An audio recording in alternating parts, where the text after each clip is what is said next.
Welcome to Tenor Tech, where I solve the problems you didn't even know you had. You start by confirming your phone supports NFC and that Google Pay is installed. This matters because the tap uses secure hardware.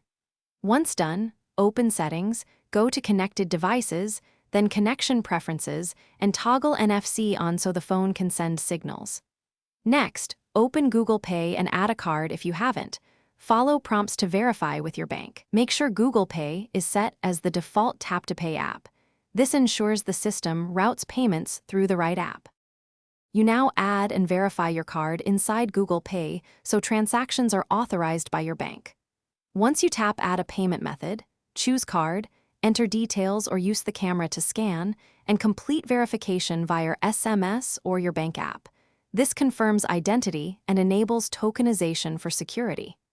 After verification, make sure to set the card as your default for contactless payments if you prefer it to auto-select. This prevents delays at checkout and simplifies the tap process.